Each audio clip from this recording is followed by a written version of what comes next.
Je vous invite à rester debout et vous prendrez avec moi dans le chapitre des Romains, chapitre 8, verset 28. Chapitre 8, verset 28. Nous savons du reste que toute chose concourt au bien de ceux qui aiment Dieu, de ceux qui sont appelés selon son dessein. Que l'Éternel bénisse l'influence de sa parole dans nos cœurs. Vous pouvez vous rasseoir.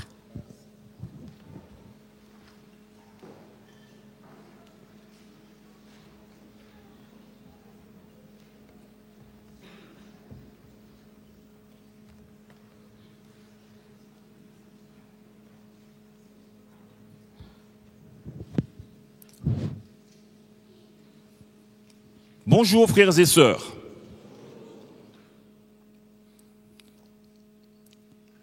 Alors ce matin, je crois que la bienvenue a déjà été souhaitée à tous ceux qui nous visitent en ce matin, mais j'aimerais souhaiter une cordiale bienvenue à tous ceux qui sont là. C'est vrai, les membres réguliers sont partis, mais on a l'impression qu'ils sont encore là parce que les rangs sont serrés, n'est-ce pas? Que l'Éternel soit loué. Donc ce matin, nous sommes venus recevoir les instructions de l'Éternel et qu'il plaise à Dieu de préparer nos cœurs de façon à recevoir pleinement ce qu'il a pour nous ce matin. Je vous invite à incliner la tête. Ô tendre Père Céleste, nous sommes émerveillés par ton amour manifesté à notre endroit. Et en ce matin, nos cœurs débordent de joie et de gratitude parce que nous avons le sentiment que tu veux nous parler. Prépare nos cœurs à tout ce que tu auras à nous dire et permets qu'à l'issue de ce service, de ce culte, que nous ayons le sentiment que tu nous as visités. Que ton esprit descende sur chacun d'entre nous ce matin. Nous t'avons prié au nom de Jésus, ton Fils, et pour ta gloire. Amen.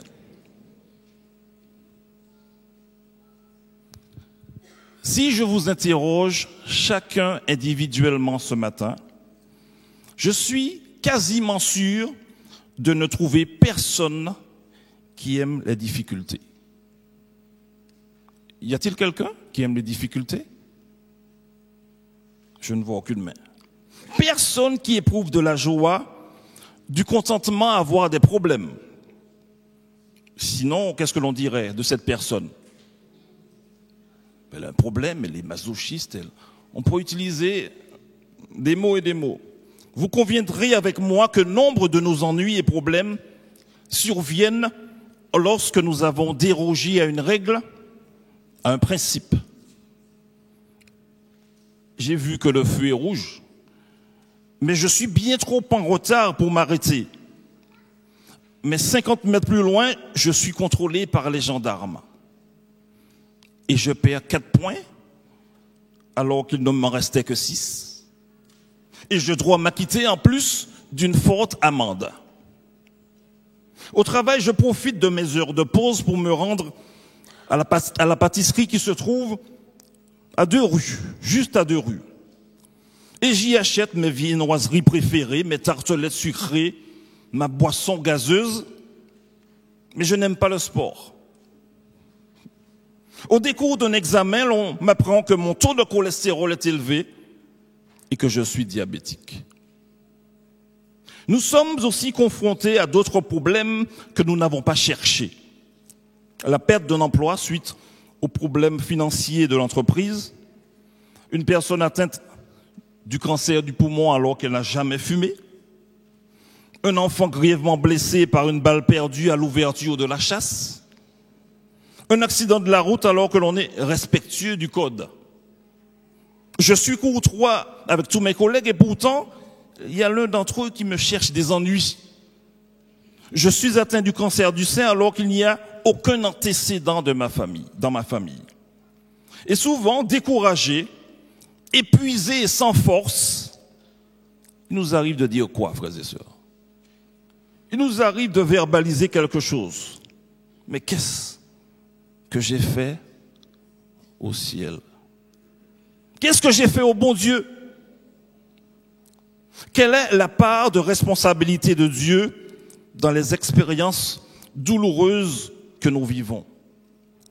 Se sent-il concerné, intéressé par nos douleurs, nos souffrances, par nos problèmes?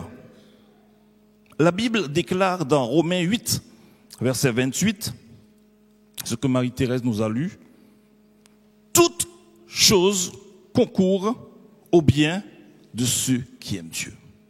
Alors, est-ce vrai ou, pour reprendre un mot à la mode, une fake news? C'est une information mensongère dans le but de nous manipuler.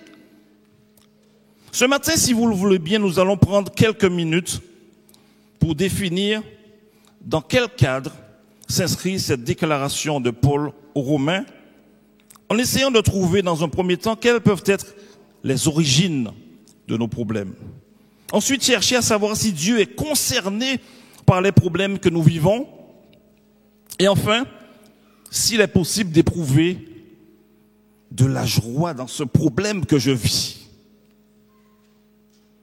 Les problèmes, frères et sœurs, ont commencé, comme nous le savons, quand nos premiers parents ont manifesté cette volonté d'être eux-mêmes des dieux connaissant le bien et le mal.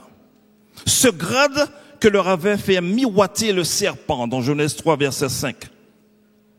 Lors de leur rencontre avec Dieu, Adam et Ève étaient en expectative, en admiration devant leur Dieu créateur, devant sa sagesse et l'étendue infinie de sa connaissance. Et Satan a réussi à mettre dans leur esprit cette possibilité d'être comme Dieu rempli de cette connaissance, ce indépendamment de lui.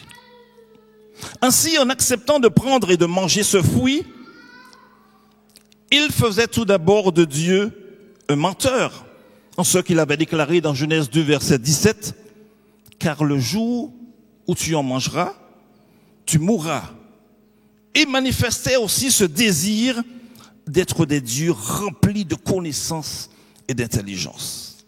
Et plusieurs d'entre nous connaissons la suite. Après les avoir cherchés, Dieu finit par les trouver à côté de cet arbre, de l'arbre de la connaissance du bien et du mal. Et quand il leur a demandé s'ils avaient mangé du fruit de cet arbre, que fait Adam? Que fait Adam, frères et sœurs? Adam accuse Dieu en disant: mais ce n'est pas de ma faute. Car si tu n'avais pas mis cette femme à mes côtés, je n'en aurais pas mangé. Adam est en train de dire à Dieu en d'autres termes: c'est toi qui es à l'origine de mon problème, Seigneur. C'est à cause de toi que j'ai mangé de ce fruit. C'est toi le responsable. Car si tu n'avais pas placé la femme à mes côtés, je n'aurais pas mangé le fruit de cet arbre. Non seulement Adam accuse Dieu, mais Ève, qui était pour lui jusque-là chair de sa chair et os de ses os, est rétrogradée en la femme. On décèle même un peu de mépris dans cette déclaration. La femme. Et vous savez, frères et sœurs, la situation n'a pas tellement changé aujourd'hui. On a déjà bien rigolé, ma femme et moi, parce qu'il y a des patients qui ont plus de 50 ans de mariage et quand les maris sont quelque peu embêtés par le comportement de leur femme, il leur arrive d'oublier leur prénom. Ils donnent même l'impression de parler d'une étrangère en disant « la dame ». La dame, la femme. Mais ne vous méprenez pas, mesdames. La situation existe aussi chez vous qui appelez vos maris le monsieur ou autre expression que je me garderai bien de répéter ici. Ainsi naît la première situation conflictuelle, le premier problème dans ce couple créé parfait. Quelle est la réaction du Créateur face à ces accusations? Dieu garde son calme. Malgré la tristesse qui l'envahit, il demande à Ève, mais pourquoi as-tu fait cela? Et c'est au tour d'Ève de se défendre en rejetant la faute sur le serpent. J'ai été séduite par les dires du serpent et j'ai mangé de ce fruit. Nous connaissons presque tous ce que Dieu prédit au serpent et à Ève, au verset 14 à 16 de Genèse 3. Mais faisons un petit zoom sur les mots que le Créateur utilise pour ramener Adam sur la véritable origine de son problème. Au verset 17 de Genèse 3, qu'est-ce qu'il dit? Il dit à l'homme, puisque tu as écouté la voix de ta femme et que tu as mangé de l'arbre au sujet duquel je t'avais donné cet ordre, tu n'en mangeras point, le sol sera maudit à cause de toi. En d'autres termes, la véritable cause de ton problème, Adam, c'est que tu as perdu confiance en moi, car tu as donné plus d'importance à la voix de ta femme qu'à la mienne. Tu as désobéi. Inutile de vous dire, frères et sœurs, chers amis, chers jeunes, que ce choix que vont faire Adam et Ève aura des conséquences, non seulement pour eux, mais aussi pour nous, puisqu'aujourd'hui la terre entière est souillée par le péché et l'attirance vers le mal fait désormais partie, dira-t-on, de notre patrimoine génétique. Cet héritage donné par nos premiers parents est bel et bien en moi puisque ma chair est attirée vers le mal.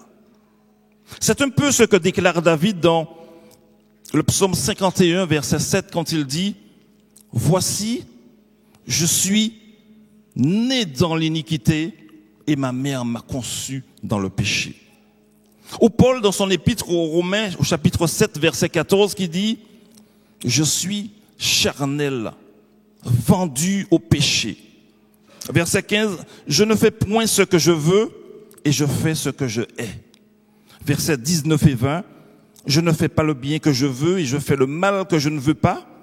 Et si je fais ce que je ne veux pas, ce n'est plus moi qui le fais, c'est le péché qui habite en moi. » Et vous savez, si nos problèmes tirent leur origine de la désobéissance au Jardin d'Éden et aussi de cet héritage reçu en ce que nous sommes naturellement attirés vers le mal, il y a quelqu'un qui ne va pas rater cette occasion pour nous entraîner plus profondément dans le gouffre en nous faisant passer par le doute, le découragement.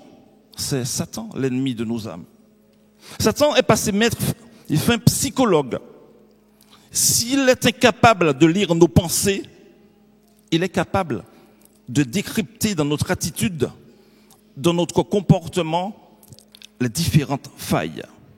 C'est ce que Jacques appelle la convoitise, ou, comme le dirait la Bible en français courant, les désirs.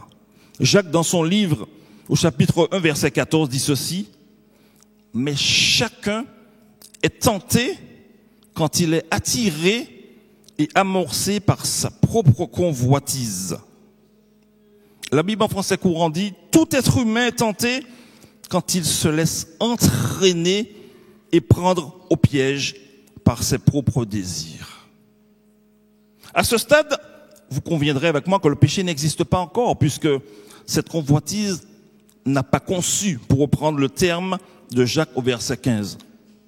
Je n'ai pas encore cédé à la tentation. Et c'est là qu'intervient Satan.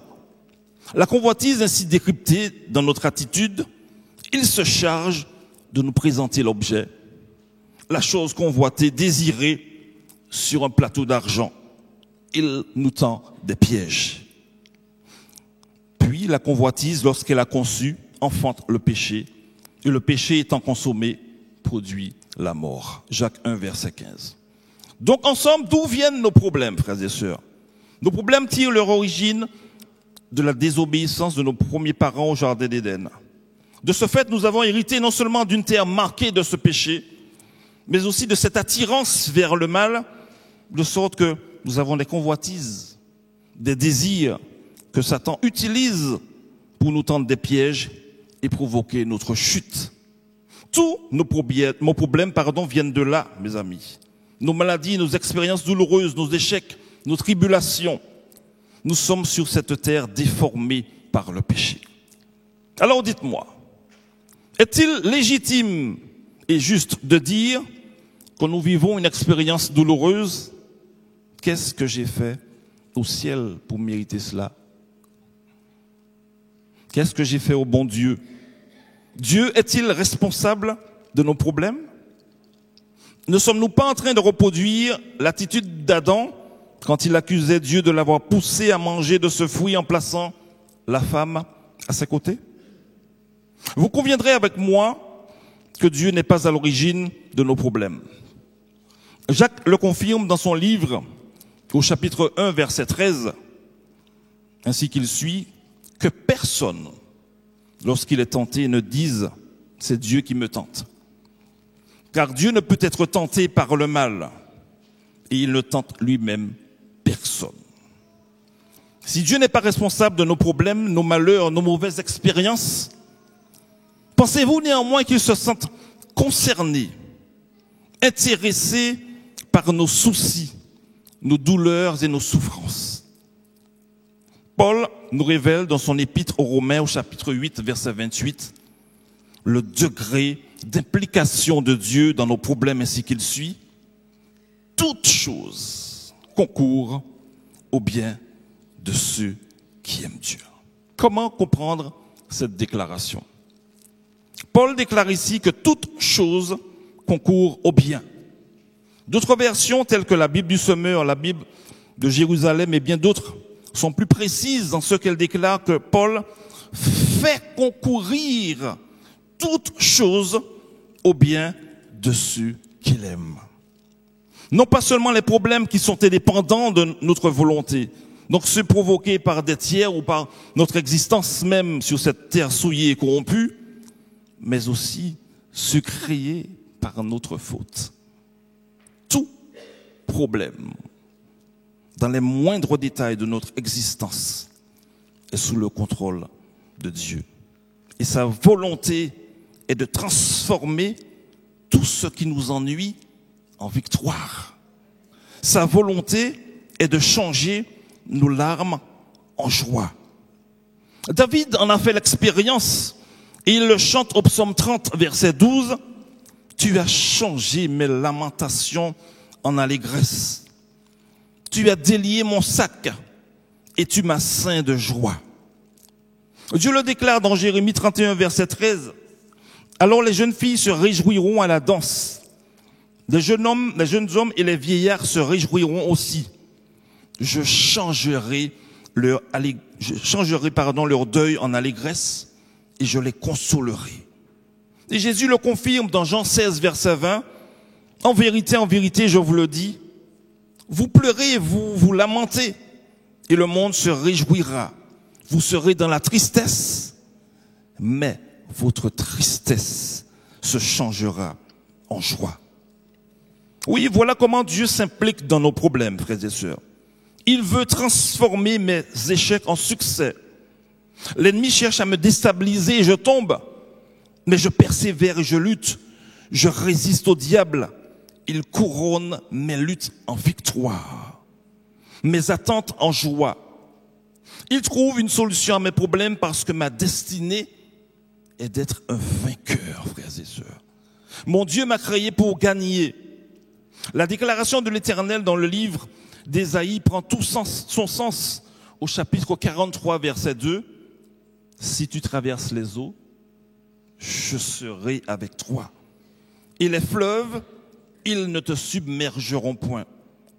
Si tu marches dans le feu, tu ne te brûleras pas, et la flamme ne t'embrasera pas. » Joseph était l'un des fils de Jacob. Comme vous le savez, c'était son préféré. D'ailleurs, il le lui démontra en lui confectionnant quoi? Une magnifique tunique de plusieurs couleurs. Malheureusement, Joseph jouait un peu de cette position pour rapporter à son père tous les agissements de ses frères. Et il leur racontait des rêves dans lesquels il était toujours le protagoniste principal, celui qui était adoré. Et ses frères le haïssaient davantage encore. Un jour, qu'il avait été envoyé par leur père pour prendre de leurs nouvelles, ses frères se saisirent de lui, le dépouillèrent et le jetèrent dans une citerne. Puis il fut vendu aux Ismaélites qui l'emmenèrent en Égypte. où il fut vendu à Potiphar, officier de Pharaon. Il fut emprisonné à cause de la femme de son maître et fut rétabli quelques années après par Pharaon en tant que commandant de tout le pays d'Égypte. C'est dans ce contexte qu'il retrouve sa famille et la sauve de la famine. Voilà ce que déclare Joseph à ses frères après la mort de son père, dans Genèse 50, verset 20. Vous aviez médité de me faire du mal. Dieu, qu'est-ce qu'il a fait Dieu? Dieu l'a changé en bien pour accomplir ce qui arrive aujourd'hui, pour sauver la vie à un peuple nombreux. Oui, notre Dieu a le pouvoir de transformer tout mal en bien. Et c'est là son désir pour chacun d'entre nous, frères et sœurs. Il fait concourir toutes choses au bien de qui? Au bien de ceux qu'il aime. Effectivement, l'implication de Dieu dans nos soucis est liée à une petite condition. Dieu ne s'implique que pour ceux qui l'aiment. La Bible déclare dans 1 Jean 5, verset 3, ou dans Jean 14, verset 15, que l'amour de Dieu consiste à garder ses commandements. Et ces commandements ne sont pas pénibles. Mais 2 Jean 1, verset 6 va un peu plus loin en ce qu'il suit. L'amour consiste à faire quoi? À marcher selon ses commandements. Seulement, il y a une petite pièce manquante au puzzle, frères et sœurs. Il manque un élément fondamental. Comment pouvons-nous espérer garder et marcher selon les commandements de Dieu? Je vous invite à le découvrir dans la première épître de Jean, 1 Jean 2, au verset 3 à 5. 1 Jean 2.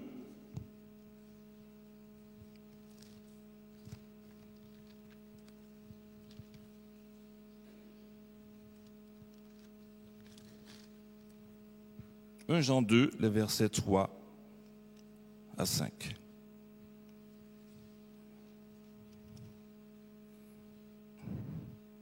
Je commence.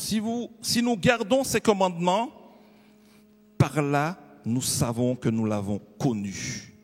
Celui qui dit « je l'ai connu » et qui ne garde pas ses commandements est un menteur, et la vérité n'est point en lui. Mais celui qui garde sa parole, l'amour de Dieu est véritablement parfait en lui. Par là, nous savons que nous sommes en lui. Pour garder et marcher selon les commandements, qu'est-ce qu'il faut faire? Il faut connaître Dieu. Or, connaître Dieu, c'est quoi? C'est entrer dans son intimité. C'est rechercher sa présence. C'est fixer les regards sur lui, espérer en lui, être à l'écoute de sa parole, désirer par-dessus tout le suivre. C'est d'ailleurs le sens que l'on peut donner aux 2 premiers mots du verset 28 de Romains 8. Nous savons du reste que toute chose concourt. Nous savons. Paul est en train de dire, si l'on considère le sens grec du mot ici, qu'il a expérimenté et compris que Dieu fait concourir toutes choses au bien de ceux qu'il aime. Mes amis, si la volonté de Dieu consiste à prendre nos problèmes et les transformer en joie, il n'attend qu'une chose, c'est que nous l'aimions de tout notre cœur. Et l'aimer, c'est chercher à mieux le connaître. La Bible déclare dans Jean 15, versets 10 et 11, ce qui suit. Si vous gardez mes commandements, vous demeurerez dans mon amour, de même que j'ai gardé les commandements de mon Père et que je demeure dans son amour. Je vous ai dit ces choses afin que ma joie soit en vous et que votre joie soit parfaite. Dieu fait concourir toutes choses au bien de ceux qu'il aime. Ceci signifie que nos problèmes sont pour Dieu l'occasion de nous donner une joie parfaite. Quand Satan se sert de tout ce qu'il trouve pour nous attirer des problèmes, Dieu se sert des problèmes pour les transformer en joie parfaite. Comment Dieu s'y prend-il, frères et sœurs? Par quel moyen opère-t-il ces transformations? La Bible nous révèle que Dieu est capable d'utiliser n'importe quel élément de sa création pour accomplir ses plans. Il ouvre la mer Rouge avec quoi? Un bâton. Il étanche la soif d'une multitude en ouvrant quoi? Un rocher. Pour protéger son peuple de la malédiction, qu'est-ce qu'il fait? Il donne même la parole à quoi? À qui? Un âne, mes amis. Pour payer ses impôts et ceux de Pierre, qu'est-ce qu'il fait? Il utilise quoi? Un poisson. Dieu peut remuer ciel et terre pour venir à notre secours. D'ailleurs, il fit du pain descendre du ciel pour nourrir les enfants d'Israël dans le désert pendant combien de temps? 40 ans. Il utilise un poisson pour sauver Jonas de la rébellion et par extension pour sauver toute la ville de Ninive. Il utilise quoi pour défendre le prophète Élisée? Non, c'était Élisa. C'était des ours, quand il s'est fait railler par les enfants. Et effectivement, le prophète Élie, qu'est-ce qu'il a fait? Il leur donne au corbeau de nourrir le prophète Élie près du torrent de Kérit. Il redonne la vie à Lazare, qui était mort depuis combien de jours? 4 jours. Il redonne par là même la joie à une famille. Rien ne résiste au Dieu créateur, frères et sœurs. Il utilise n'importe quel élément pour secourir ses enfants. Quand Dieu ordonne, même l'ennemi de nos âmes est soumis à sa volonté. Est-ce que vous le croyez? Amen. En effet, la Bible déclare dans Proverbe 16, verset 7, ce qui suit: quand l'Éternel approuve les voies d'un homme, il dispose favorablement même ses ennemis. Tous ces exemples ne changent-ils pas notre regard sur nos problèmes? Ne peut-on pas y voir l'expression de l'amour de notre Sauveur, lequel accomplit des choses qui dépassent notre entendement pour transformer nos larmes en joie, nos échecs en réussite, nos luttes en victoire? Mes problèmes ne peuvent-ils pas devenir une preuve de l'amour infini de Dieu? Ne ressentons-nous pas ce besoin de l'aimer toujours plus, de rechercher sa présence pour qu'il remue ciel et terre quand nous sommes en souci? Quand les soucis surviennent, c'est l'occasion pour Dieu d'accomplir un miracle et d'exercer son droit de paternité sur nous, ses enfants. La Bible déclare: comme un père a compassion de ses enfants, l'Éternel a compassion de ceux qui le craignent. Psaume 103, verset 13. Il y a quelques années déjà, je validais mes 3 années de soins infirmiers. Et à l'époque, dans les 6 mois qui suivaient, on devait en plus valider ce qu'on appelle une mise en situation professionnelle. Donc j'avais choisi un lieu de stage et des soins que je maîtrisais. Et pour être expert, j'avais ramené du matériel chez moi et je m'entraînais. Le jour J, je m'y rends. Je salue le personnel que je connaissais déjà, très bien. Et je prépare les patients à cet examen. L'examinateur arrive, choisit les soins qu'il veut voir et on commence. La matinée s'achève et, grosse surprise, le personnel vient m'apprendre que ma MSP n'est pas validée. Pour des raisons qu'eux-mêmes ne comprennent pas. Déçu, je reprends la route et je me mets à parler à Dieu. Seigneur, mais je maîtrisais tous mes soins. Qu'est-ce qui s'est passé? Il n'y avait aucune raison pour que cette MSP ne soit pas validée. Seigneur, tu as toujours été là pendant ces 3 années de formation. Si je n'ai pas validé, alors qu'il n'y avait aucune raison apparente, c'est que tu veux certainement me montrer ou me dire quelque chose. Et dans ma prière, je disais à Dieu de me montrer de quoi il s'agissait. J'avais déjà postulé dans un établissement hospitalier et j'ai dû les appeler pour le leur dire. Et la cadre supérieure de me répondre qu'il n'y avait aucun problème. Dans l'attente, elle mettrait un intérimaire. Gloire à Dieu.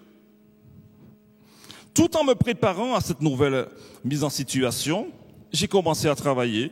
J'étais en balnéothérapie, c'était le club med de l'hôpital.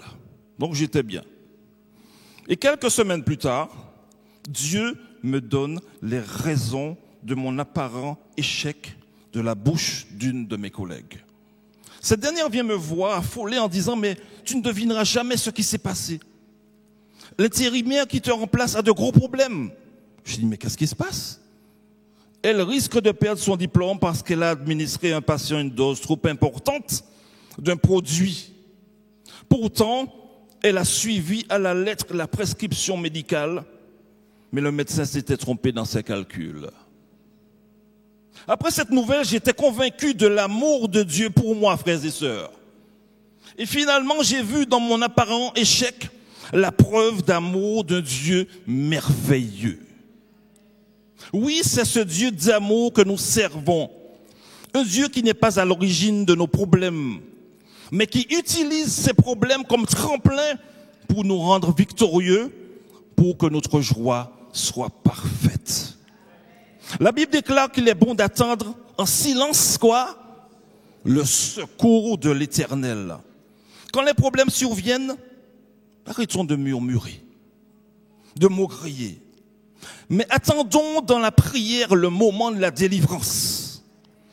Telle est l'implication de notre Dieu dans notre vie. Et comme rien ne lui résiste, il soulèvera ciel et terre pour nous délivrer. Seulement une seule chose nous incombe, frères et sœurs. Il suffit que nous l'aimions de tout notre cœur, que nous le recherchions, que nous fassions de lui nos délices, que nous entrions dans son intimité. Le voulez-vous ce matin? En le faisant, chacun découvrira que Jésus est le seul guide infaillible sur lequel on peut compter. Son regard est posé constamment sur nous. C'est la prière que je formule pour vous et pour moi. Amen. Amen.